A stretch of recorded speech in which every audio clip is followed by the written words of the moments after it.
Alors, il me fait plaisir de vous accueillir à cette deuxième séance de communication individuelle. Nous avons 3 communications et ces communications seront donc communiquées, seront faites l'une à la suite de l'autre et nous réserverons les questions à la toute fin, comme on a fait hier. La première communication est par Jessica Durepeau et vous avez son titre ici. Alors, sans plus attendre, Jessica, la place est à toi.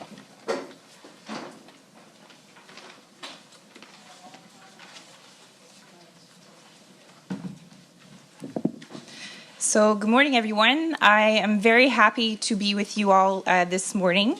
This presentation is going to focus on a research study that was conducted in March 2015, titled U Ottawa French Immersion Students' Linguistic Identities, the Duality of Their Positionings. Before I get into it, I just want to introduce myself. I'm a recent graduate student, so I recently completed the master's program here at the University of Ottawa, the Master's in Education. And also I'm a proud alumni of the Faculty of Arts. I've completed the bachelor degrees in second language teaching, so the DLS program.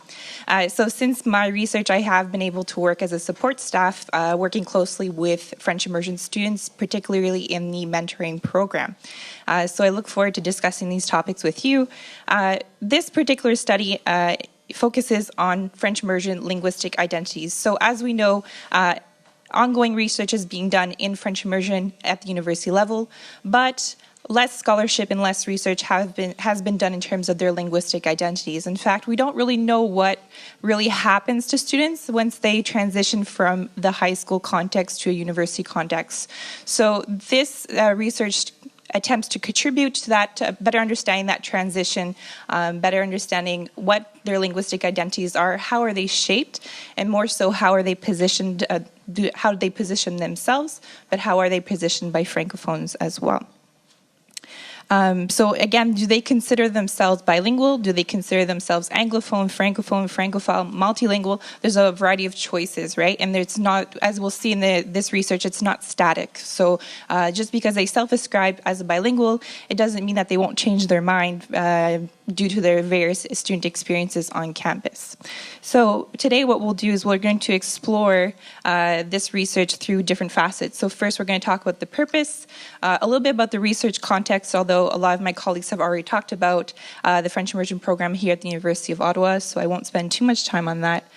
Briefly discussing the gap in the literature, and also looking at the theoretical and conceptual frameworks that were used for this study, as well as its methodology. And then just spending most of the time on the findings and discussing how are their positionings chosen, and then again, overall impressions and implications. So the purpose of this research is to describe linguistic positionings. So when we talk about positionings, we're talking about the positioning theory that's posited by Davies and Haré in 1990.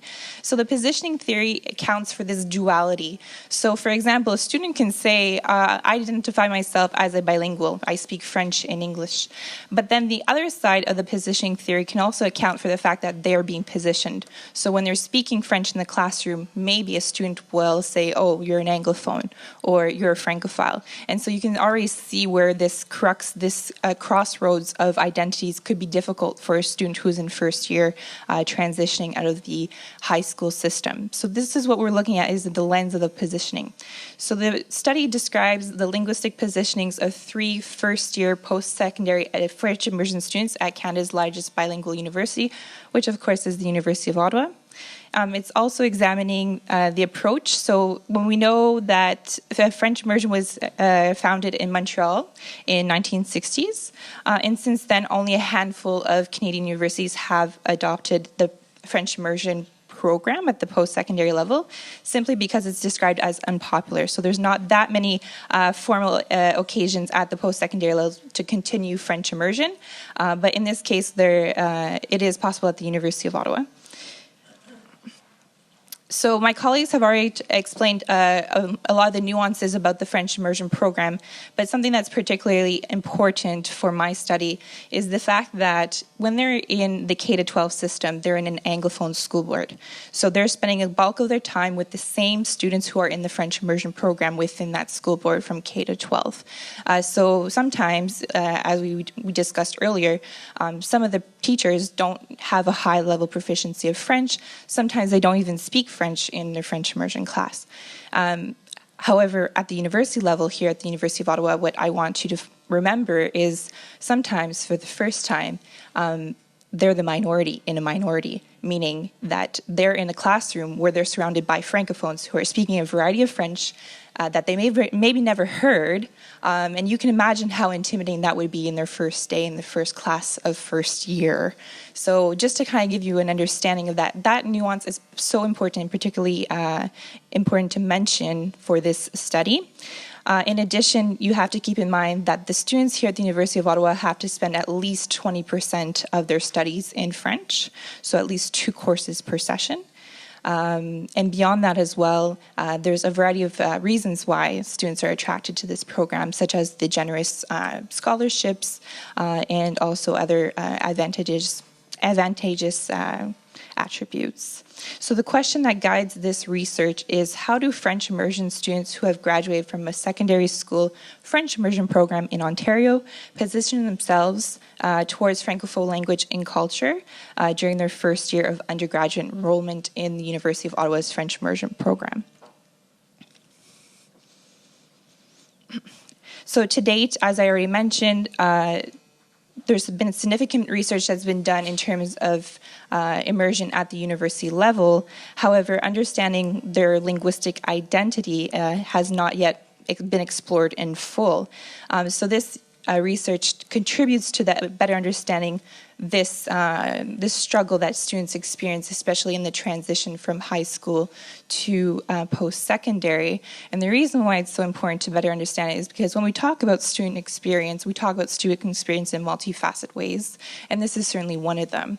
What we see in some of the research that I've completed previously as well is that when students are struggling with this concept of linguistic identity, it can play negatively and positively on their student experience.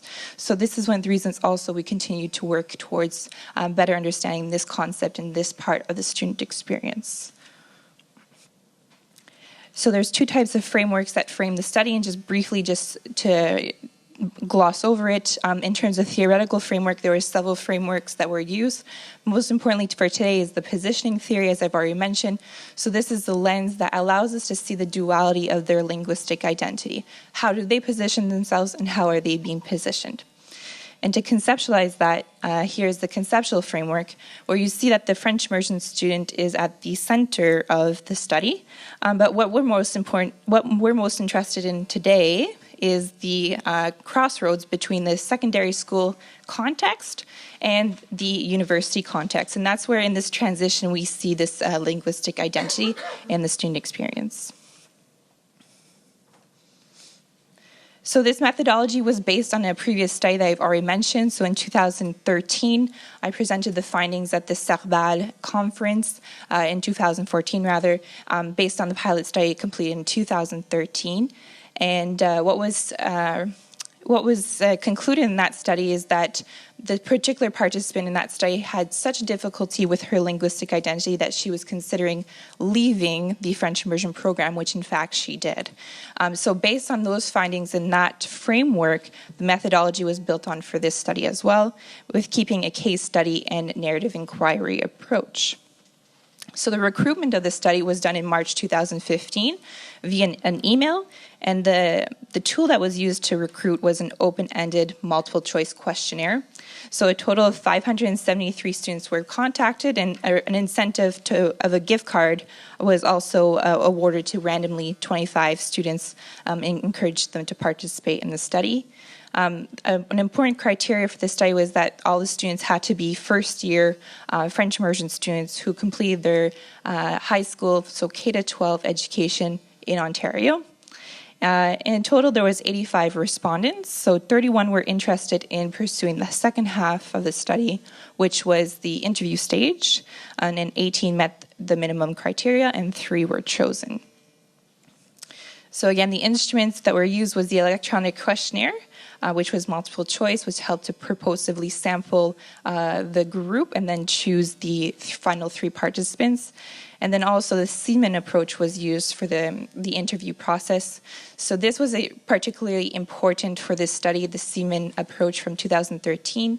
It's a 3-interview process that allows you to scaffold the interviews according to the different participants. So not all the interviews are the same, and they're actually more personalized. So depending on what that student is experiencing in interview 2 and 3, you can be a bit more specific within your questions. So that was extremely useful. So each participant was interviewed 3 times. So for the findings, in the online questionnaire, as I mentioned, there was 85 respondents, and the majority were from Ontario, which is no surprise. It's highly reflective of our student population. A lot of our students here at the French Immersion program are from Ontario. And also what was also reflective is that 48% were enrolled in the Faculty of Social Sciences. So we also know that 49% of these were started their immersion education in early immersion in the K-12 system. 72% started immersion in middle school, and 74% were also still in immersion in secondary school.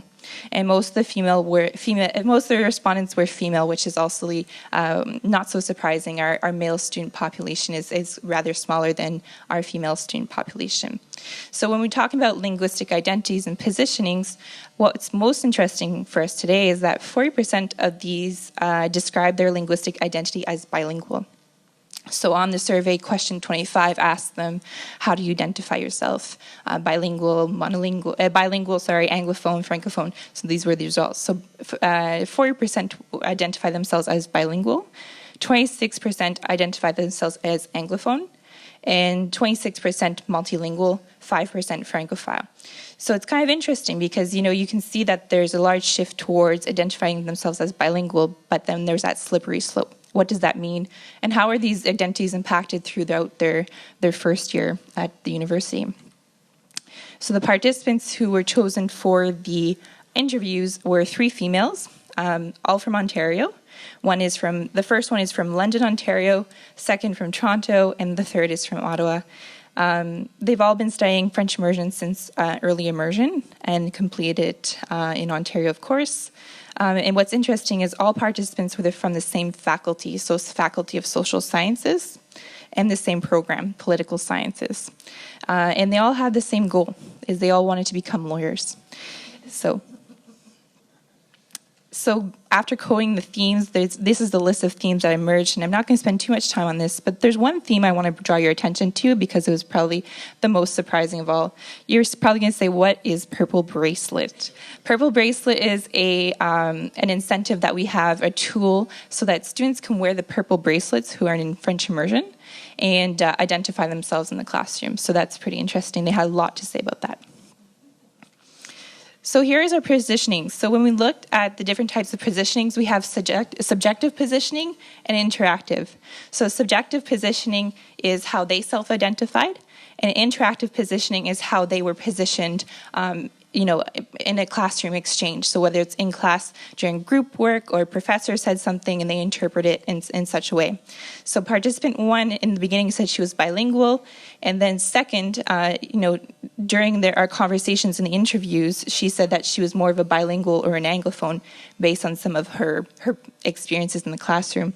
And at the end, after discussing with her, she came back to this conclusion that she was bilingual, but more English than French. Same thing with the Anglophone student in participant 2.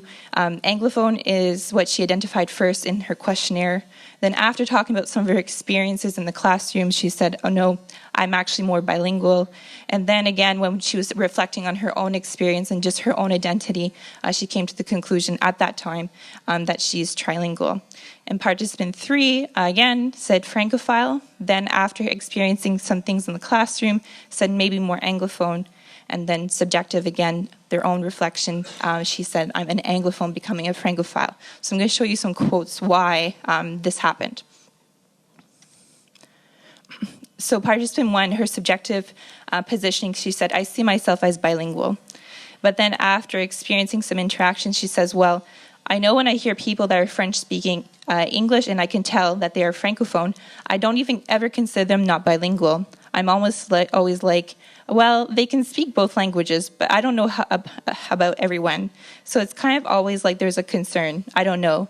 Do people consider me bilingual? Do they think I can actually speak French? Or so we can see that there's this hesitation in terms of her linguistic identity. She self-identifies as bilingual. She says, when I'm thinking about people and their proficiency and how they act and their competency, I don't judge them. I don't say they're not. But maybe what do my peers say? She's not sure.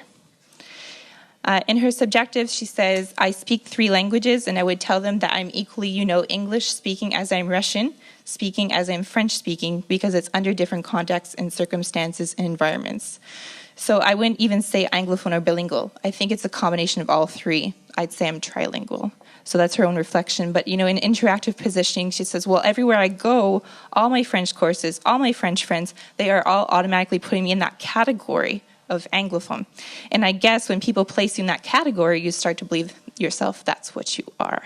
So you can see that there's this complex rationalization about, well, this is how I see myself, but this is how others are telling me, and that's that crossroads of the positioning, the duality, back and forth, my linguistic identity, I have to negotiate that. Am I being legitimized or delegitimized?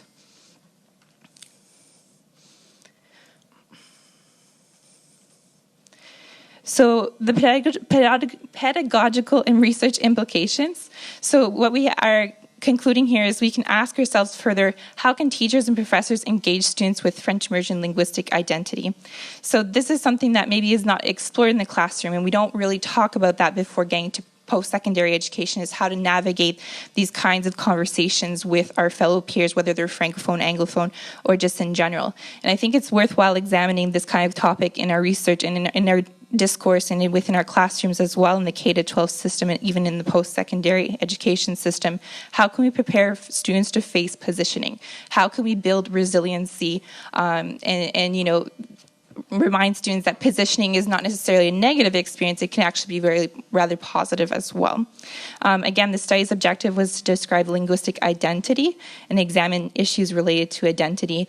The findings are relevant for various stakeholders, and I think, Canada and Ontario are strategically equipped to improve FLS education over time, particularly, as we know, in post-secondary education. So for further recommendations, I think it's important to continue to research French immersion linguistic identity in post-secondary education and possibly repeat this study in 12 years, which I did not mention, but a lot of these students are a product of the old FSL curriculum in Ontario. So now, as the new FSL curriculum in Ontario from the K-12 system is implemented, it would be worthwhile seeing if in 12 years if there's not further changes as well. Thank you.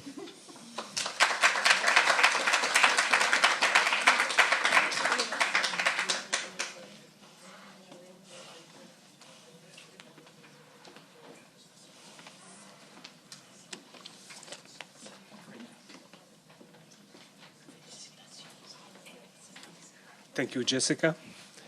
Laurence, the next paper is by Laurence Thibault and Marc Gobeil. So, la place est à vous. Désolée, on a besoin d'une petite minute pour installer. Je nous ça. Laurence et Marc. Ah, c'est parfait. Non, c'est bien.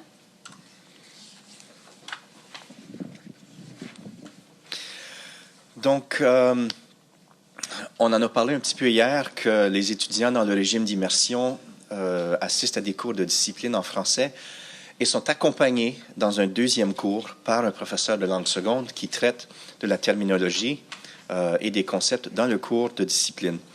Nous avons on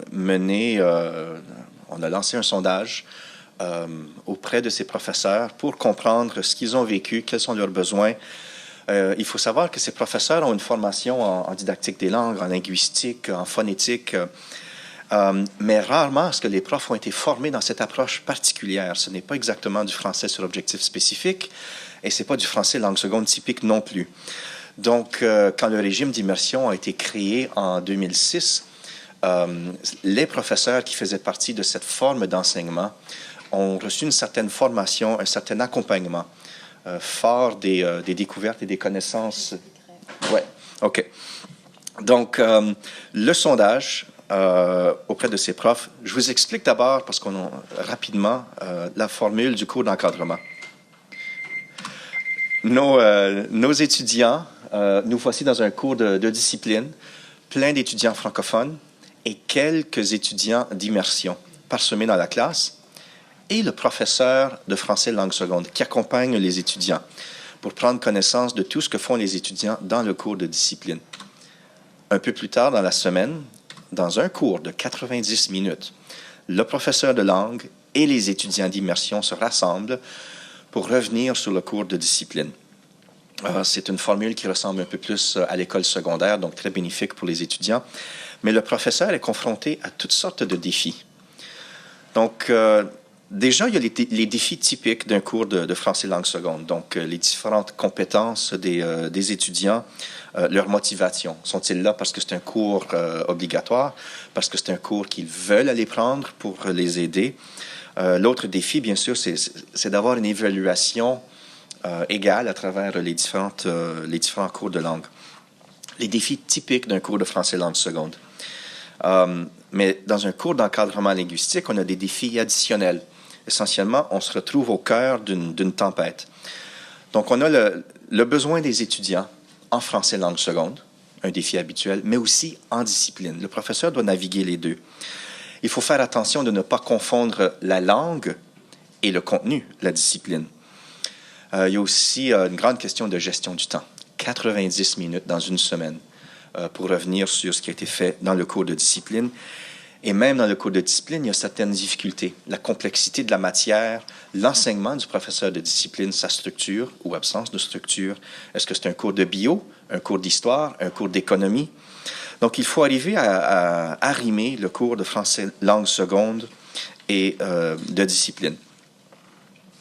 Je l'ai présenté ce matin, le tableau de la population du régime d'immersion en français, mais vous voyez les barres vertes, ce sont le nombre de cours d'encadrement linguistique. Donc, en 2006, on avait une quarantaine, mais dès 2007, on s'est toujours retrouvé autour d'une soixantaine de cours d'encadrement linguistique. So we're talking about 40 to 50 content courses that are accompanied by one of these language classes. In the first couple of years, the enrollment in the language classes could have been low. The program was just starting. We only had 250 and 500 and some students. But when we started getting to 1,000, 2,000 students, we found that some programs had a few students that weren't getting the help that perhaps they required. So you see in 2009, the little blue bar, we started a formula, experimenting with something, a combined course, where we had students that were supposed to be working on receptive skills and students who were supposed to be working on production skills. They were brought together just so that a course could be viable. If you have a class with 2 or 3 students, it's not worth it. But if you bring these levels together, maybe you'll have 7 or 8, and now the class can go ahead. Et cette combinaison, pour des raisons administratives, a été un succès, mais ça apporte d'autres défis pour le professeur de langue seconde et pour les étudiants, et on y reviendra dans quelques instants. Donc, gardez cette image en tête parce qu'on y reviendra après pour ce qui est des besoins des professeurs au niveau de l'accompagnement. Alors d'abord, je voudrais vous donner un tout petit, reprendre un petit peu l'historique de l'accompagnement parce qu'il date de 2006. Et ce qui nous a intéressé dans le travail qu'on voulait vous présenter aujourd'hui, c'est comment est-ce que cet accompagnement a évolué. Les 3 mots-clés que vous voyez ne sont pas les seules choses qui ont eu lieu, mais c'est ce qui ressortait de chaque phase. Donc en 2006, quand on a mis en place, il fallait bien sûr former beaucoup de professeurs qui ne l'étaient pas à cette approche très particulière d'un cours de langue, mais qui doit être fait sur mesure et presque à chaque semaine après le cours de discipline. Donc c'est vraiment la formation initiale des professeurs qui a marqué le début de l'accompagnement. Et ça veut dire une création de beaucoup de matériel pédagogique, des DVD, un guide des professeurs, des réunions pour informer les gens, des ateliers pour les former et quelque chose qui, moi, personnellement, m'a marqué puisque j'ai fait partie de la première vague de gens qui ont été formés, c'est les visites dans les cours. Donc, quand on est en train d'enseigner un cours d'encadrement linguistique, le responsable pédagogique venait, observait et ensuite donnait des remarques pour améliorer, si vous voulez, rectifier un petit peu le tir sur qu'est-ce que vraiment on attend d'un cours d'encadrement linguistique. Donc, toujours cette idée d'un cours de langue mais sur mesure pour le cours de discipline. Alors, c'est vraiment ce qui a marqué la première phase. Après, bien sûr, les professeurs, puisqu'ils enseignent, développent une certaine expertise. Et puis, une deuxième phase avec une nouvelle équipe de responsables pédagogiques a fait appel aux professeurs qui donc étaient un petit peu expérimentés pour proposer des activités vraiment pertinentes pour les cours d'encadrement linguistique, ce qui les a amenés 2009 et 2011 à proposer des recueils d'activités qui sont, moi je m'en sers encore aujourd'hui, qui sont vraiment devenus des incontournables pour les professeurs des cours d'encadrement linguistique. Et ça montre qu'on a déjà commencé à faire appel un peu à cette communauté de professeurs qui ont développé une expertise. Et on parle de 2009-2011, donc forcément, on en a de plus en plus. Au fil des années, il y a de moins en moins de nouveaux professeurs et de plus en plus de professeurs expérimentés. Alors c'est pour ça que même si les réunions ont continué, les ateliers ont continué, ce qui a marqué cette deuxième phase, c'était la création des recueils d'activités qui sont devenus des staples, vraiment des incontournables pour tous les gens qui enseignent les cours d'encadrement linguistique. La troisième phase, qui a suivi plus proche de 2013, 2014, si vous voulez, jusqu'à maintenant, c'est le fait que comme on a une communauté de pratique, les gens ont plus de choses à partager finalement. Et ça, c'est pour répondre aux différents défis. Alors, ce qu'on a fait, c'est que on a développé beaucoup plus cette habitude-là d'avoir des échanges. Et puis, à la fin du sondage, à la fin de la présentation, vous verrez qu'on cherche comment maximiser ces échanges et cette rencontre de ressources que les gens développent. Donc, pour le sondage des professeurs, je vais laisser Marc vous présenter le profil des gens qui ont répondu au sondage. Depuis 2006, since 2006, 50 professors, full-time and part-time, have taught the accompanying language classes. So we attempted to get in touch with them by email, and we had a 35% response rate, which is generally good for surveys. So 17 respondents. We know that some of the people that we got in touch with have retired, and the email addresses were no longer valid. Some of them no longer teach these accompanying language classes, so we're not to be surprised that they didn't feel like they needed to contribute anymore. And what we just heard as well is sometimes some professors are disinterested or they don't participate. There are some profs we just don't see in the meetings. So we're not surprised that some of them would not be participating in the survey. But what we did see was that over half of our current professors in the accompanying language classes have over 10 years of experience. If you look at those that have over 7 years, we've got more than 3/4, and more than 4 years, about 92%. So very few of our professors are new. In the last 4 or 5 years, we might have only hired 2 or 3 new part-time professors to teach the accompanying language classes. As we've mentioned, this is a different kind of language teaching that isn't often taught in schools or people haven't been in touch with in their careers. So when we asked them, quelle était votre connaissance de l'approche dans les cours d'encadrement linguistique avant d'avoir enseigné, c'était vraiment un tiers, un tiers, un tiers. Des nouveaux profs qui ne l'avaient jamais fait connaissaient pas beaucoup cette approche. Il y avait aussi des profs expérimentés qui ne connaissaient pas beaucoup cette approche. Mais ce qu'on voit, c'est qu'après en avoir enseigné, nos professeurs, avant de l'avoir enseigné ces cours, peu de gens se sentaient compétent avec cette approche. I've heard of it, but I'm not necessarily very good at it. But after having taught some of these courses, and after having had some of these observations or going to some of the resources, all of our professors in the accompanying language courses feel that they are compétents or très compétents. So this is certainly very a positive development that we have professors who feel like they know what they're doing in the classroom. Alors, est-ce que c'est dû à l'accompagnement? Est-ce que c'est dû à l'expérience? On espère une combinaison des deux. Mais pour ce qui est de la partie sur le sondage qui parlait de l'appréciation de l'accompagnement, on a interrogé les répondants sur, d'un côté, les ressources qui sont offertes et de l'autre côté, les activités. Parce que finalement, l'accompagnement est à la fois humain et matériel. Donc, on vous a fait des belles tartes, hein, parce que les tartes, c'est ça qui compte. Si elles sont plus petites, c'est parce que moins de personnes ont répondu, tout simplement, simplement. Donc, vous pouvez avoir 50% de satisfaits, mais si c'est sur seulement 7 personnes, c'est moins important qu'un pourcentage moins grand sur beaucoup de gens.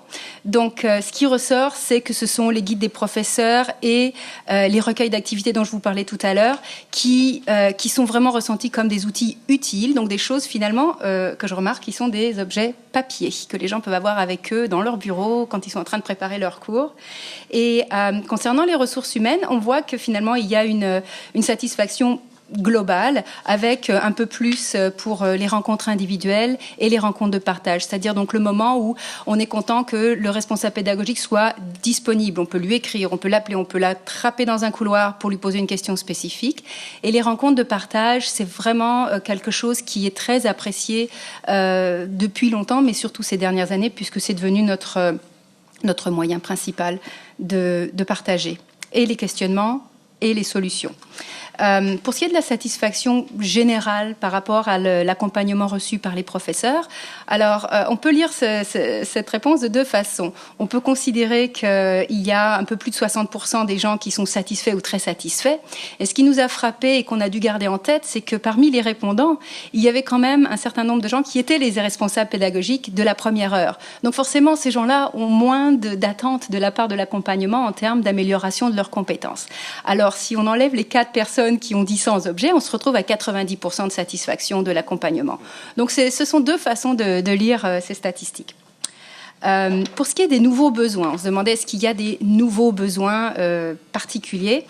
Ce qui ressort, c'est que le besoin reste de savoir comment est-ce que je fais rentrer tout ça dans 90 minutes par semaine, comment est-ce que je pondère les activités, les devoirs, parce que une fois par semaine, ça reste toujours un petit peu, je vais le dire, frustrant. On aurait envie de donner plus. On sent qu'il y a un besoin par rapport à ces 2 cours de discipline par semaine et on ne peut pas. Donc ça reste... les besoins, finalement, ne sont pas très nouveaux, mais ce que Marc, vous avez remarqué tout à l'heure, c'est que là, le défi particulier des cours combinés, et c'est accru, c'est multiplié. Et ça, c'est quelque chose qu'il a fallu traiter, et on l'a fait principalement à travers les rencontres de partage de pratiques tout l'automne. On a fait 3 rencontres pendant l'automne pour gérer et les activités qu'on peut faire quand un professeur doit remplir 2 séries d'objectifs pédagogiques à l'intérieur d'un cours de 90 minutes pendant la session, et bien sûr faire des évaluations différenciées, bien entendu, pour évaluer différentes compétences. Donc, personnellement, j'ai organisé ces rencontres et c'était vraiment intéressant de voir comment non seulement des professeurs qui enseignaient à ce moment-là répondaient aux défis et les autres qui n'enseignaient pas nécessairement cette session-là, mais sont venus partager ce qu'ils avaient développé les sessions précédentes. Donc, on a vraiment cette idée de partage qui fait, OK, on est ensemble dans ce problème-là. Peut-être la session prochaine, c'est moi qui vais enseigner un cours combiné. Donc, certains professeurs qui savaient qu'ils auraient à l'hiver sont venus aussi aux rencontres. Et c'était un vrai partage de pratiques que on a, si vous voulez, continuer dans le campus virtuel où nous pouvons laisser les activités, justement, dire voilà, moi j'ai parlé de ça à la rencontre, je le mets à votre disposition, à vous de l'adapter pour le cours. Pour ce qui est de l'évolution de l'accompagnement, alors on a reposé des questions par rapport aux ressources et donc ça c'est la partie matérielle et aux activités. La proposition était de savoir s'il y a un site web de partage, quelque chose de beaucoup plus interactif que ce qu'on a en ce moment, serait intéressant, et c'est vraiment ce qui est ressorti. La banque lexicale, c'est l'idée que des banques lexicales pour chaque cours de discipline permettraient aux professeurs de langue de savoir déjà quels sont les objectifs de vocabulaire et permettraient de préparer les activités de manière efficace, peut-être même à l'avance. On n'a pas assez de visibilité dans les cours de discipline, il faut préparer chaque semaine et c'est ça qui est difficile. Donc ça aiderait certainement. Pour ce qui est des nouvelles activités, autre. Alors c'était quoi autre? Oui, c'était. On a eu une proposition de nouvelles ressources. C'était quelque chose qu'on pourrait mettre d'ailleurs dans le site web. C'était l'idée d'avoir une banque aussi de documents audio et vidéo, qui est quelque chose, un vrai défi pour les cours d'encadrement linguistique. Aller chercher des ressources authentiques ailleurs qui servent aux cours. Donc je vais passer rapidement. Pour les nouvelles activités, on n'a pas eu de nouvelles propositions. Les rencontres de partage et les ateliers restent les choses les plus populaires. Mais ce qu'on a remarqué, c'est que quand on demande aux répondants, seriez-vous à même de devenir une personne ressource pour un style d'enseignement? Oui, c'est un peu moins de 50%, c'était 48%. Non. Et l'autre moitié, selon l'enseignement, c'était pour un enseignement en présentiel, donc en classe. Ça, c'est le type d'enseignement pour lequel les professeurs se sentent à l'aise pour former leurs collègues et pour le parrainage. On va passer rapidement sur les défis. Non. On va passer directement à notre proposition, donc pour ce qu'on a pensé qui serait la 4e phase. Et dans les grands axes de l'accompagnement, ce qui est évident, c'est que la formation initiale des professeurs, quand ils commencent ce type d'enseignement, c'est tout à fait, ça reste bien sûr dans le travail d'accompagnement.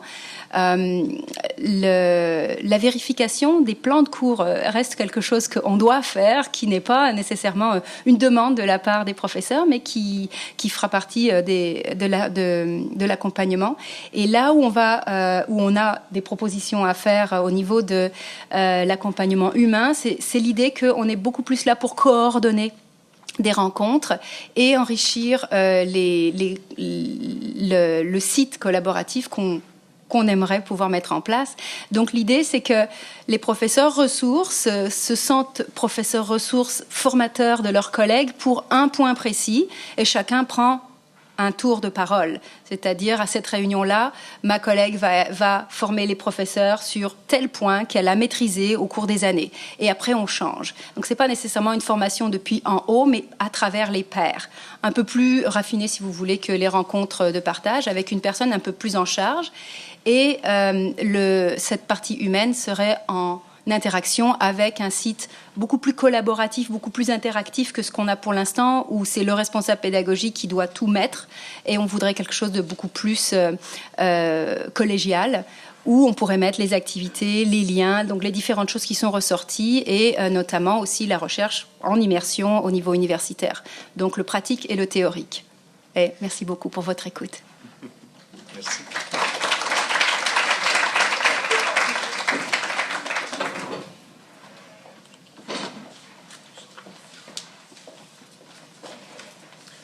Alors, merci Laurence, merci Marc. Il me fait plaisir maintenant de laisser la place à Peggy Flynn.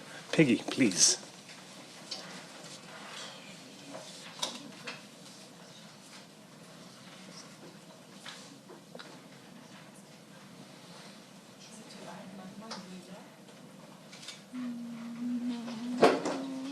Oh, voilà, c'est ici, je le vois. Voilà. Ça va? Oui, merci.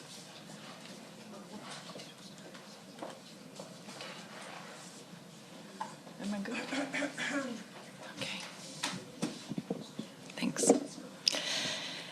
Alors, je ne sais pas si c'est une bonne ou une mauvaise chose d'être la dernière, mais voici. So, I'm Peggy Flynn. I am a proud graduate of the Masters of Bilingualism Studies program, the first cohort. And Seema tells me that we've all graduated, so that's a good thing. I did my study on student motivation because that's always interested me. As an immersion high school teacher, I was always saddened and preoccupied with motivating kids to continue with their immersion studies. So many of them afterwards would come back to me and say, "Oh, Madame, I wish that I had continued. I'm losing my French. I should have." Oh, thank you. I should have continued, and now I think it's too late. Like it's gone. And I said, it's never too late. You can get it back. But to get them to go on with their studies was a very difficult thing because they lacked confidence in their language skills, and so. I was lucky enough to be able to tap into a longitudinal study that Elise and Jeremy were doing, and I took some of their data and did my study. So I'm just arrows, huh? Yeah. Okay, so the questions that guided my research were: what are the factors that influence? Why do they decide to go on? And then once they're here, and my study was at the University of Ottawa. Once they're here, what are their perceptions of the program? How do they live it? And then what their student experience and impact on their identity and investment. And Jessica has gone over lots of those, so I'll skim over some of that kind of stuff. Okay, so my research design and procedures, it was a multiple case study design, cross-section analysis. So I took from the larger group, I took four of these students that I felt their descriptions were so rich, and I wanted to see those more. And it was a qualitative and quantitative data sources. So the participants were first-year students in the FIS program here at the University of Ottawa, and 4 focal participants were chosen from a larger cohort of this 4-year longitudinal study. So we're in the second year of this study right now. The recurring themes that I found in these in the interviews, and I went over all of the interviews of all of the students, and as I said, I chose these 4, were the factors that influence their decision to continue in immersion. That really interests me, why they went on, and then what their perception was once they were here, their identity and their investment in the program, and then how they saw how they would go on. So their future plans, not only their summer plans, but their long-term plans as well. So theme 1 was the motivating factors to pursue their immersion studies. As Malk said this morning, the financial incentives are really important to them, but it went beyond that as well. The influence of teachers and parents. One of the students had a fabulous high school teacher who just made learning so much fun in the class, and even the kids who weren't super engaged were engaged in her class because she made it so alive.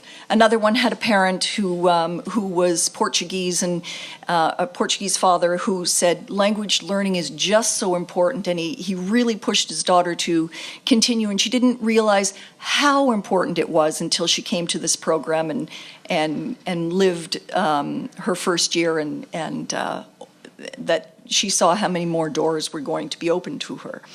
The immersion program in a bilingual environment, that was really important to one of the students who said, living in Ottawa, I mean, you just hear French and English all the time mixed together, and living that day to day is what brought me to the University of Ottawa. And then prior relevant experience, one had done an exchange in France when she was in grade 9, and made her just love French language and culture so much that she wanted to continue on. Others, it was an Explore program or an exchange program or a summer work exchange program that they had done in high school. So these were all really important motivating factors to continue. Theme 2 was the students' perception of the FIS program. Several of them said how much they appreciated the adjunct language courses. Others, that they were able to write their exams or their papers in English, that it was an option. They knew it was there, so it was like a safety net to them. One of them was so enthusiastic about what she was living in her first year that she did update statuses on Facebook to encourage other students to come and see what was going on. And others went back at Christmas time to their former high schools and gave presentations to kids who were still in high school to say, come to the University of Ottawa, it's fabulous, it's, the program is wonderful, and so they were so encouraged and enthusiastic that it was something that I had to put in as well. The third theme was the impact of the experiences on their investment and identity, and Jessica touched on a lot of that stuff, but they all said they had so much pride in being bilingual that that sense. One of them was from Windsor, and she said, we're so Americanized in Windsor because we're right at the border, and I didn't know how important it was, my Canadian identity, my Canadian culture, and how proud I am to be multicultural. The connection with the French target language and community was so important for all of them. One of them became very passionate with Francophone rights. She just felt that in the University of Ottawa everything was done in English. So they'd say, "Are any Francophones in the room? Shall we, do this way?" And if nobody put up their hand, everything was done in English. So she was, adamant about, no, we need to do more for Francophone rights. We've got to continue with this, and I thought that was fabulous. One of them went back to, when I say her hometown was Toronto. She went back to Toronto at Christmas time and said, I was in the subway and there was no French around me, and it was just so boring. And I thought, this is wonderful that she's living and feeling that. Thank you. So many things came up in the interviews that were so encouraging, but that they realized that they saw themselves changing, and that their world was changing because of their experience in the French immersion program. The student summer plans and beyond, one of them was going to the Explore program, which I highly recommend. It's a wonderful program. I did it twice in high school. The one was going to be a guide in Vimy for the summer, and was very excited about that. One of them was staying in Ottawa because she loved her summer job and she loved that she could speak both languages. She said, Newmarket doesn't have anything to offer me anymore. It's here. One of them was becoming a bilingual resident community advisor. I think that's what a CA is. Two of them were going to do international exchanges in their third year. And a couple of them said, we want to do more content courses in French. They were becoming so much more confident that they wanted to up their level. We need to look more, I think, at and promote in high schools and in Department of Education and promote the linguistic duality inside and outside the classroom. And again, I go back to my own experience as a high school immersion teacher, where I was really passionate about having the kids live the language more, not just in the classroom, but by doing les sorties, excursions, and then I started travel with them. At first it was just to Quebec, because I was living in Prince Edward Island, I should mention that. First it was to Quebec, Montreal and Quebec City, and they, that opened up their doors for sure, and they were so excited that people actually lived and breathed in French. And then I started doing overseas travel as well. And those were the kids who took part in those travel opportunities. Those were the kids who went on. Those were the kids who were more interested because they had a taste for it afterwards. So we need to also increase the importance and the relevance, like Sonia was telling about the benefits of second language acquisition. And there are so many benefits. So the relevant extracurricular activities, I pushed so much in my classes, the Explore program, exchanges, Rencontre du Canada, which is another wonderful program here in Ottawa, summer work exchange program, and travel opportunities for students as well. Teachers and parents' impact on students' investment can't be overlooked. And multimedia presentations by institutions where you invite not only just at job fairs, because these are wonderful, but the kids are going back and forth to all of these places where I would have a rep from Université de Moncton, Université d'Ottawa, Université Sainte-Anne come into my classroom where they could give multimedia presentations to the students, and then have one-on-one question and answer periods where they could really understand what these programs were. unfortunately, for a lot of my students on the island, they were so terrified of coming all the way to Ottawa, and it's far from home, and it's were their language skills good enough? Because they were between B1, B2, most of them. Were they going to be good enough? Were they going to be overshadowed by their Francophone kids in the class, peers, thank you, in the class? So those are the things that need more talk, more action, more research for sure in there. Whew, did it. Thank you.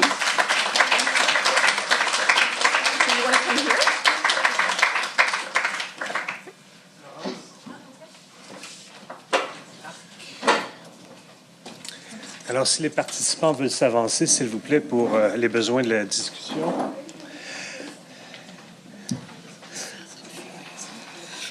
So I'm being asked that for the sake of recording, I paraphrase your questions. So I will do my best. Of course, if I do not paraphrase quite exactly what you have been saying, just stop me and tell me you're wrong. Okay. Alors voilà, donc, nous sommes ouverts aux questions. Je vous en prie. Oui, oui.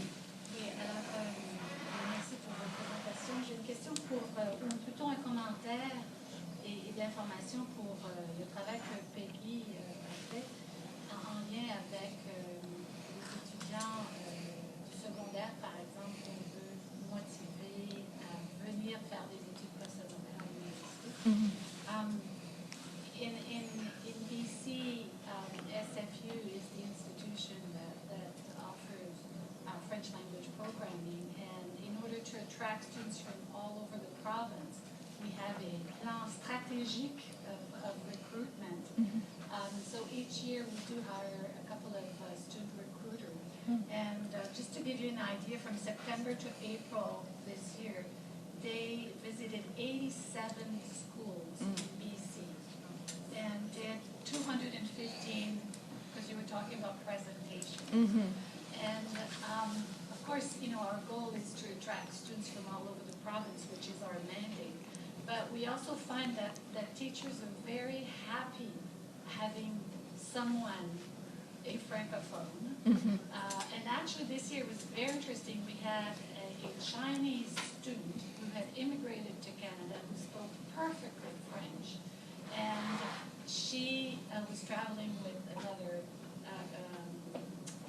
student recruiter who is from Quebec. So we had this strange combination of a Quebecoise and a Chinese girl who just kind of landed in Canada. But that also represents what we have in terms of student population in BC.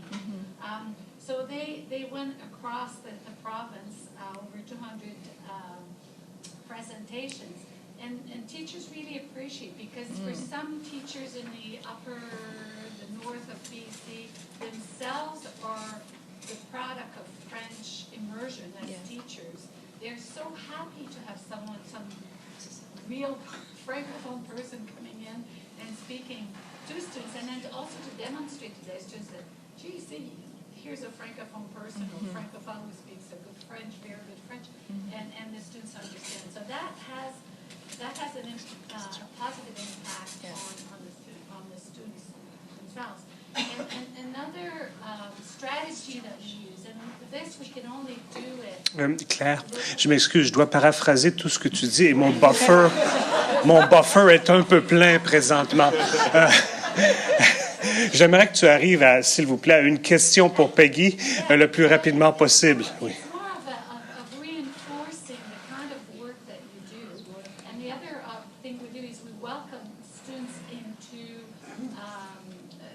University classes and listen to what it is like to listen to a course in a subject in French. So My apologies, this was not a question, but more what is done elsewhere and to exchange ideas. Sure. So let me, if I may paraphrase, you have been describing, and I'm using the microphone here for that purpose, you've been describing an approach to recruitment in BC that involves native speakers of the target language, and how successful it is, and how people receive well the visit of those people, and how successful it is. And it is something to which Peggy can relate. Do you want to comment on this, Peggy? Yeah, no, it's always a really great opportunity for the students to have somebody in their class, and I know that there are so many demands on teachers for class time and staying on task and all of that stuff. But it's well worth it to have these people come in and explain better to the students. I encourage it for sure. Yes. Merci. Je t'en prie. Si je pourrais rajouter à cela, c'est quelque chose qu'on fait depuis 5 ou 6 ans, c'est qu'on invite nos étudiants en immersion pendant les semaines de relâche au mois de février de retourner dans leur communauté et de parler de ce qu'ils font, de ce qu'ils vivent. It's one thing for the teacher to say, French university, you can do it. Yeah. But it's a whole other thing for a 19-year-old to come into class and say, 2 years ago I sat right there and look, this is what I'm doing. And that's why, the video of the student in distress that I showed this morning, we play that, and that's part of our recruitment tool, believe it or not, is we show students what it's like. And there are subsequent videos to that where you actually see her smiling and she's successful. But indeed, and the students find it empowering to say, je suis retourné dans ma ville, Bracebridge ou Olds, Alberta. J'ai fait des présentations, and I was just so proud of everything I've done. So it goes both ways. It's it's good for the students who are here, and it's positive for the students who are going to be coming eventually, or who are considering it. It's a great initiative. Okay, so my name is Stephanie Joseph. I'm from the Office of the Commissioner of Official Languages. I'm a policy analyst. I work on immersion and all the way from all the way through our continuum, if you want. So I enjoyed all the presentations very, very much. It was incredibly interesting for me. I had a question. It kind of follows on, Jessica, the end of your presentation, but maybe for whoever wants to comment as well. You kind of ended the presentation maybe asking us the question how to prepare students to face positioning and to build resilience. I think that's incredibly interesting, and we always talk about how important the post-secondary time is, but also continuing through to their careers or their afterlife as well, which will be a kind of a continual journey of keeping those language skills and kind of keeping. It's not linear, as we know. It's not. So I wonder, in L1 classrooms, there's a lot of kind of from the beginning in terms of language acquisition, but also identity acquisition as well. There's a lot of, and the L1 schools kind of have that mandate as well. But in L2, have you done, and can you comment more on kind of how do we get students to go from utilitarian use, so obviously which is important as well to let them know kind of how important these language skills will be in their careers or later lives, but also to kind of embrace that idea of linguistic duality and kind of in our Canadian identity, how important that is, and kind of, so what are maybe thoughts or comments, if you have any, on how we're kind of doing that for your students? So, Jessica, the question is related to how do students travel from having a very utilitarian view of the language to a more encompassing and developmental and identification aspect? So in my study, I mean, I don't know if I can comment on all students at the University of Ottawa in the French immersion program. I think the part that I'm trying to challenge everyone is to have this discussion is that so that students can start reflecting upon their own linguistic identity right from the get-go. And by doing so, I'm not saying that we have to be prescriptive about it either. I mean, at the end of the day, if the student, knows 3-4 languages but identifies as Anglophone, I believe that's their choice. I don't know too much about what we are currently doing, to be perfectly honest. I think we're just at the tip of the iceberg in terms of supporting linguistic identity as a whole. What I can say about the participants in my study is that it was just incredibly obvious that as they transitioned from the context that they were before, where it was predominantly what we say was in an Anglophone school board, so predominantly Anglophones, to this context where they're surrounded by other Francophones, it was just very clear that they were wrestling with that whole concept, right? And just being positioned and not being sure about themselves and being able to validate their own self. I mean, constantly looking back to the Francophones about how they should view themselves. But I think I would open this discussion to my fellow peers and colleagues here because I think it's a very excellent question. I wrote a note at the end of Jessica's presentation about that because I have the pleasure to teach a course about culture, the title of which has been changed recently, so I'm not sure I completely remember it, but it was something like Bilingue et francophile pour la vie. And this is the course where they are asked about their linguistic identity through essays, through discussions, research, experience in the field. And maybe something earlier in the program could help that questioning that they do have.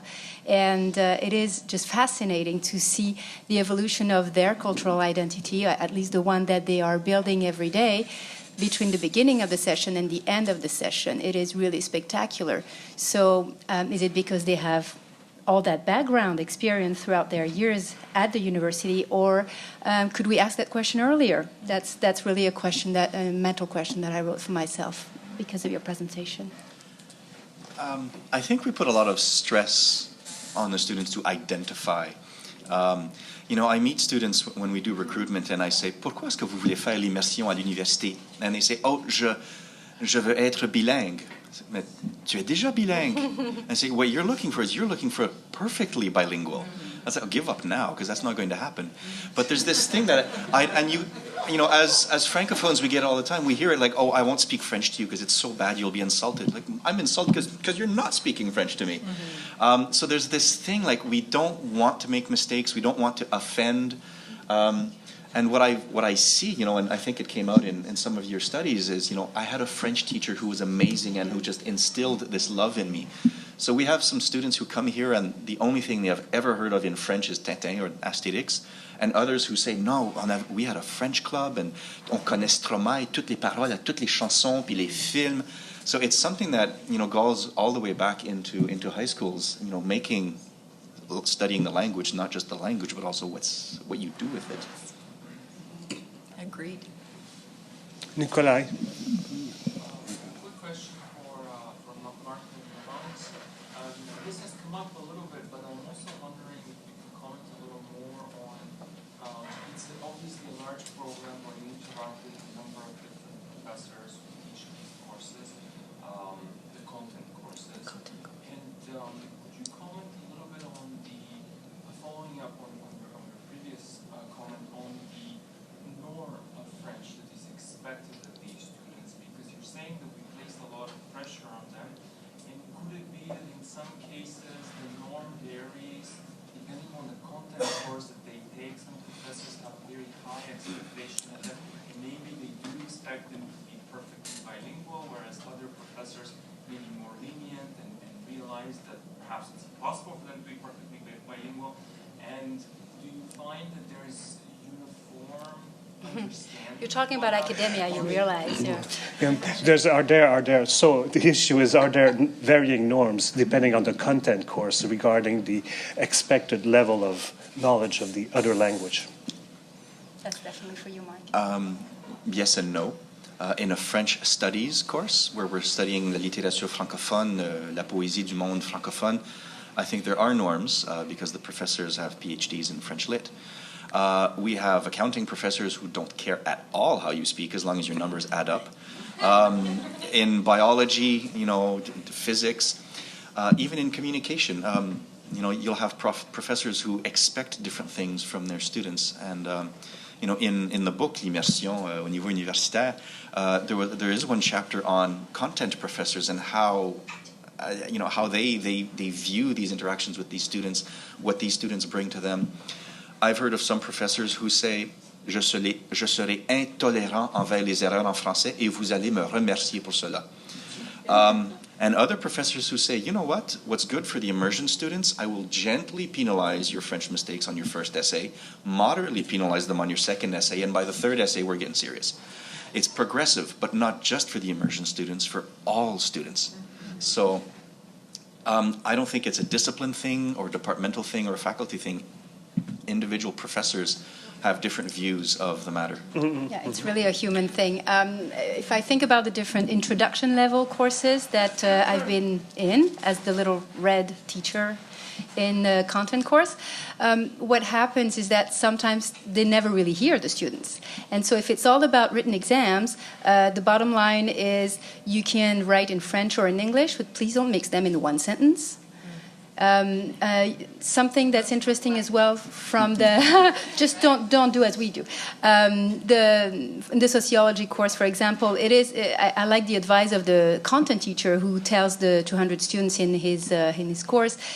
When I ask you about the definition of a concept that I did teach to you in French that you learned in French, you may want to answer in French, but as soon as I ask you for examples to illustrate a concept, or as soon as you have to do something that is not precisely something I said in class, you can definitely do it in English or in French. Just don't mix them both in one sentence. So the teacher assistants can actually grade the paper. It depends whether they have to speak in the class or not. If they don't, it's all about writing, and they can do it in English. D'autres commentaires? Non, ça va? Okay. Oui. Je pense que ma question rebondit sur la question de Nicolas concernant les professeurs. Moi, j'avais compris que ce que vous avez présenté tout à l'heure concernait les cours de langue et pas les cours de contenu. C'est les cours de langue qui sont un appui aux cours de contenu. J'aimerais savoir un peu plus sur le type, le profil type des professeurs des cours de langue qui accompagnent les cours de contenu. Est-ce que les profs de ces cours de langue ont une expertise quand même dans le domaine? Parce que c'est deux choses, enseigner la langue, enseigner un contenu différent. Alors, quel est le profil type des professeurs de langue qui accompagnent les cours au niveau de leurs compétences dans la matière du cours? En théorie, ils n'ont pas besoin d'avoir de connaissances antérieures. La plupart des professeurs ont au minimum une maîtrise en enseignement du français langue étrangère ou seconde ou l'équivalent. Donc, comme la plupart des cours de contenu sont des cours de première ou deuxième année, on s'attend à ce que des professionnels universitaires soient capables de comprendre un cours de première année d'université. Donc, en théorie, ils n'ont pas besoin d'avoir de connaissances antérieures. Je peux aller prendre un cours de criminologie, introduction à la criminologie pour la première fois. Je vais avoir un background en tant qu'universitaire qui fait que je comprends le cours comme un étudiant de 17 ou 18 ans, n'est-ce pas? Cependant, on a aussi des gens, on a une diversité dans le vécu des différents professeurs, et bien sûr, certains ont des points forts. Alors, il est évident qu'ils vont essayer de demander le cours en criminologie ou en psychologie, si le cours d'encadrement linguistique qui va suivre le cours de spécialité. Bien entendu, si j'ai une spécialité ou un intérêt particulier en sociologie, je vais essayer de prendre le cours de sociologie, et c'est vrai pour chaque contenu. Donc, ça peut être un plus, mais ça n'est pas un prérequis.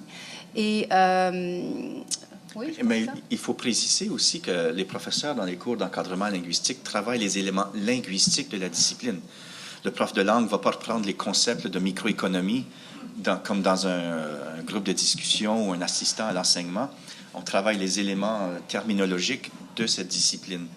Donc, les connaissances préalables dans la discipline ne sont pas exigées. Cela étant dit, trouvez-moi un prof de langue qui se sent à l'aise en biologie.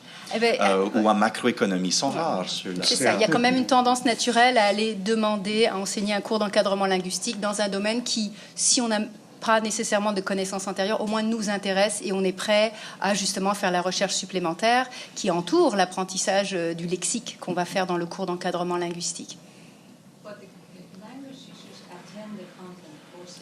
Oui, c'est ça. Donc, oui, ça c'est vraiment, et c'est pour ça que c'est une condition nécessaire, c'est d'aller au cours avec les étudiants, voir comment les concepts ont été présentés. En droit, par exemple, le français est tellement parallèle au français quotidien, les mots veulent tellement dire autre chose qu'il n'est pas question d'enseigner sans avoir été au cours de droit. Les professeurs, en passant, sont payés pour le temps qu'ils passent dans le cours de contenu. Et dans le plan de cours, il y a une petite mention qui dit « Le professeur de langue est ici pour enseigner un cours de langue. Ce n'est pas un spécialiste de la matière du cours de contenu. » Donc, c'est bien précisé qu'on n'est pas là pour refaire le cours de psycho ou de bio ou de communication, mais bien de cibler la compréhension ou bien être capable de réutiliser pour le cours de compréhension le vocable, le lexique spécialisé du cours de contenu. Jérémy, est-ce que tu avais une question?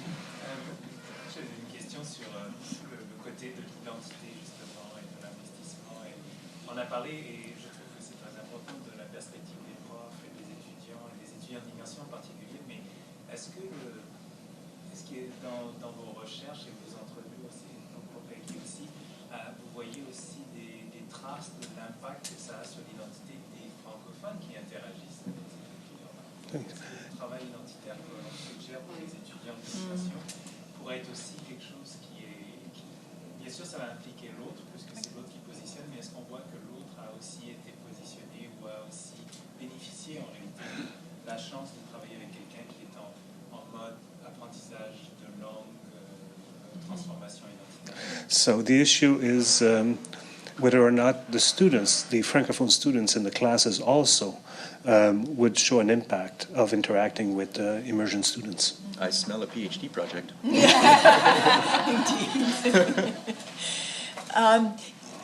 Several students talked about that, actually, how they had become friends with the Francophones, and then the Francophones were very impressed with the Anglophones, who were trying so hard to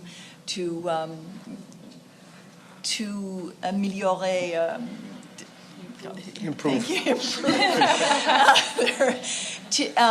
So that it did work both ways, and both groups of students were very proud to help one another and to coexist, and it was a beautiful thing.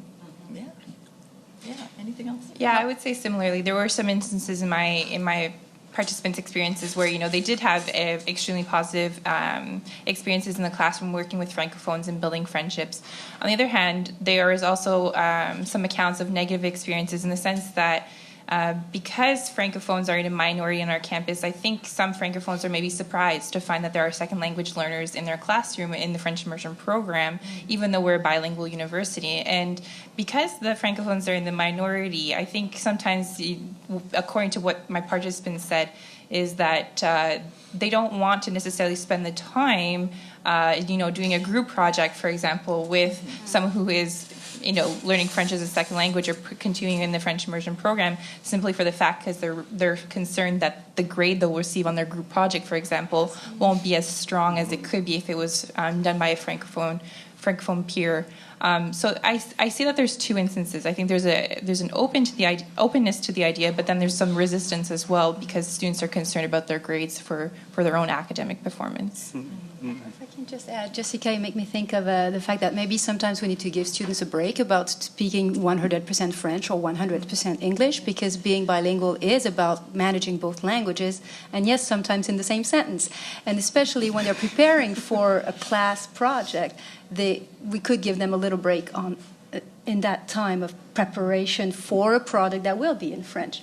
And the other thing is, you make me think, Jérémy, of one thing that I had to just jump over during our presentation, but it's the idea that some of our teachers in the cours d'encadrement linguistique have been practicing the parrainage in their language courses, and most of those teachers who have been doing it and answered the survey are ready to prepare their colleagues to that, also precisely because they have noticed, I know that Hélène mentioned it at a meeting recently, that the French students, well, those who embarked on it, being the parrains, being the mentors for the second language students, they really enjoyed it. So I don't know if it goes as far as it impacted their identity, but there is a give and take there, certainly. Yes. I just wanted to address, I remember who it was, the issue of choice in the language for writing assignments and exams. So they can choose to write them either in French or in English. And I'm just trying to think to the BC context where sometimes you'll have a bilingual faculty member, Cantonese English, and you know, just in terms of policy, I don't know if it's a question or a comment, but if we're supposed to be bilingual, plurilingual universities that reflect the multilingual and multicultural campus that we have, then why not allow our Cantonese students write an assignment in Cantonese, assuming that the faculty member understands Cantonese or Japanese or Spanish, right? Even though it's an English medium of instruction university in the BC context. It's Well, a Pandora's We're box. I allowing think it it in has to French-English bilingual universities, but what does this mean for other universities across the country that have? How does this impact our assessment policy? So given the multicultural, multilingual atmosphere we want to give to campuses, why not allow students to write in whatever language they feel? Their own language or whichever language. By the faculty. Yeah, of course. So I think it works on a, oh boy, you've done something to this room. You know, I think it works on a couple of levels. François Boileau yesterday, I think, was talking about, you know, institutional visions of things. The University of Ottawa has had this bilingualism policy since 1974. Our professors are expected to have passive comprehension of French and or English. And so they must receive the essay presented in that language. Whether or not they can actually correct it, like, je ne comprends pas, hand it off to a colleague or to a TA who can do it. But the means are there for this to be supported. On an individual level, you know, if you had a professor who understood a certain language, let's just say Cantonese, I think that professor could agree to accept it. However, if the grade is then contested and this essay or this paper has to go up to appeals, is the appeal, I mean, who else is going to be able to evaluate this? So, you know, you open that little can of worms and a lot of stuff comes out. So we have that built into the University of Ottawa. I think, you know, I could ask you the question, why doesn't your school do this? And if you are, how are you going to do it? And what are the limits placed on it? Also, I want to mention that sometimes it has a counter effect.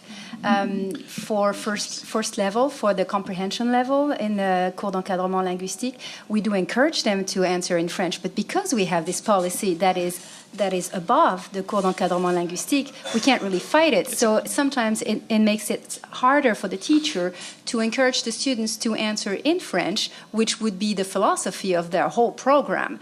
So it does have a little counter effect.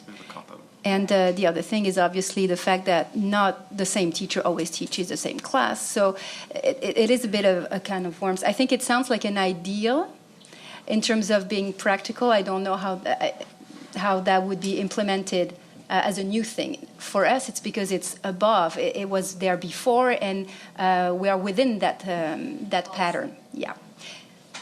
I can add, and sometimes it does work productively in the sense that we have French immersion students who don't write an essay in French until third or fourth year. So that's quite significant when you think about all the course content that they're taking in French and they choose to take their exams and write them in English and respond their essays in English. It's quite, yeah, exactly. Yeah, that's what I was thinking about. That was the next point. It doesn't develop. Exactly. Yeah. If you have a degree from the University of Ottawa, where there is this bilingual policy, but if you do take a course in English and you say, oh yeah, I understood it, but I want to write in Hebrew, then you don't have the same outcome as the students who did write the paper or answer the exam in the language of the institution, or at least the language that the course was taught in. So that brings us back to the difference between bilingualism and biliteracy, I guess. And students are aware of this, actually. They, in a separate study that I did with Mark just recently, they actually comment on this, that the French immersion, and they think, according to the program, that French immersion students should be forced to write in French only, actually, even though that we have this language policy in place, exactly for the reasons you just mentioned in terms to develop biliteracy. So it's interesting. Some students are very much aware of this and have comment on it. And we'll work on the pledge that they have to to develop for their identity construction as well. To continue with this, do you have any statistics that show to what extent the students in the immersion program at the university here choose to do their work in English as opposed to French, and choose to write the exams in English as opposed to French? Because given the choice in our context in Alberta, then we know that the great majority would choose English. Okay. Do we have any statistics on how many students choose to do their work in English or in French? We're not able to compile anything that happens in the classrooms because that is between the student and the professor. When we do sort of surveys, we find that, and it moves from year to year. In first year, essays are so daunting. Students are just adjusting to university life and everything that comes with it. Most of them tend to write in English in their first semester. I think it's in year 2 that we start to see some changes where a certain number of students branch out and they say, no, I will start writing stuff in French. You know, I've chosen to do this. I'm going to live up to it. Oh, I have a 25-page paper to write? Yeah, I'm going to do that one in English, though. And it's very strategic when you ask them, like, if I have a 2-page paper and I have time, I'll write that in French. Avec les erreurs, puis je vais perdre des points. Mais ça va, c'est 10% de ma note finale. But a 30-page paper where 20% is for the grammar and the quality of French, they'll choose to do it in English. A good thing to do is in the cours d'encadrement linguistique when they have something. It's not for the content course, obviously, but for the cours d'encadrement linguistique, if you ask them to write or to present a report, if you impose on them that the resources, the links, the articles have to be in French, then it does generate the normal attitude of then talking about it or summing it up in French.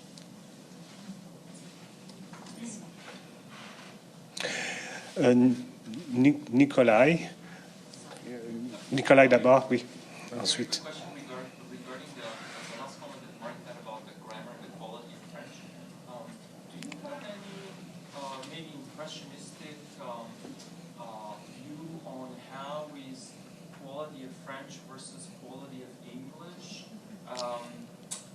viewed at the university? Because I teach much more on the English side, so I know that very often there's no regard with regards to the grammar and the quality of English, whether it's a francophone or an anglophone writing or an international student who's an allophone writing. I have, again, the impressionistic feeling that on the English side, people just evaluate mostly content and not so much quality of language. But I keep hearing about French courses where there's a significant chunk of the mark that is based on the quality of the language. And so, do you have that impression as well? Yes. Are you asking a question that is university-wide or constrained to... So I'll finish. Okay. So, to what extent is this focus on grammar and quality of the language motivating or demotivating? Okay, so are we more stringent about the quality of English versus the quality of French or vice versa? That's the first question, right? Yes. En quelques mots, je pense que c'est dans la culture. C'est dans la culture française, on a l'habitude de vraiment miser sur la qualité de la langue, la précision de la langue. So my own impression is that in the French courses, we tend to have more points for quality of the written language. When I sit with colleagues in various committees, this seems to be a general impression. People in all faculties say, les étudiants savent pas écrire. And I think all of, anyone who teaches a university class will say that. They're like, what has happened to the standards? So that's just an impression. Numbers-wise, I could not tell you. And as to the impact of culture, why are we more exigeant en français qu'en anglais? I think there are a couple of people in this room who could answer that a lot better than I could. Okay, I believe I have a question from Sonia. It's a follow-up to that in terms of thinking about modifying the expectation and the grading for students who are FSL, for the faculty to understand that they're writing in the second language and have different expectations, perhaps according to proficiency levels. That's another can of worms. Because, language for a long time in Canada has been very political. And at this institution especially, given the fact that French is in a minority setting. And if Sylvie Lamoureux were here, she would talk to you about the fact that some Francophones live in very minority settings. Their quality of French is not very good. So to come into a classroom to say, all right, you people, I will grade you like this, and you people like that, and you people like this, it's not equitable. If students are going to be losing, you'll lose 5% of points for grammar, and you're going to lose 10, and you're going to lose 20. That wouldn't fly. But in terms of requirements, I think that we could do more to be more demanding, already at the admission level, at the exit level. And in between, it's a challenge. We've had conversations about demanding that students prove that they've written at least one paper in French. Some programs, they don't actually write papers. They just do oral presentations. Business, they don't write. They do, sales seminars for a whole semester, or accounting. So in some instances, it would be hard to get them to produce something once every year or even every semester. It remains a human factor. What happens with introductory level courses, the content teachers, those who would be willing to make it easier in a way for immersion students, what they do is they make it easier for everybody. Because they have 2 or 3 TAs and this would be just too complex. So basically, students will not lose points if they have French grammar errors. I totally understand that kind of work. Lots of kind of works that in the United States, there's the craze about differentiation. And so how do we differentiate? That's right. I have students on my master's level courses that come from China and Japan. And so I do differentiate. I don't expect them to be writing the same as English monolingual. But I think we can do that in a program that's specifically I think of the French cohort at SFU, where you've got people who are working on something, or people who are in a given program like Spanish immersion at Georgetown. They're all in a certain stream, and everyone is working to support them. The challenge when we have 86 programs is they are all over the board, and they are sitting in an authentic setting. And some professors just don't care. They don't care if you're L1 or L2 or L3, which is a whole other conversation. We'll have another symposium on that. Especially in the sciences, it's empirical. They have one rule to guide them all. And I've been told that so many times in science. We don't care if they're French immersion. They must perform at the same level. And it goes both ways. Some content teachers are not French as a first language. They happen to teach the course in both languages, like you said in your presentation. And maybe their French is not at a level where they can be so demanding. Merci tout le monde. C'est tout le temps qu'on a pour les questions. Je suis certain que les participants seront ouverts à des conversations privées pendant l'heure du lunch. Et alors voilà, nous pouvons commencer à nous acheminer. Et je pense que ma patronne ici va vouloir vous parler. Merci à tous. D'abord, merci à tout le monde ici. Et moi, je suis trop petite. Okay. Couple of announcements once I manage to stabilize this thing. So lunch today is not where we had lunch yesterday. It's in another building that's across the street. This way, is it? That way. Okay, I have no sense of orientation. So Tabaret building. But if you just follow us, we'll lead you to. Follow the lady with the stripes. Follow.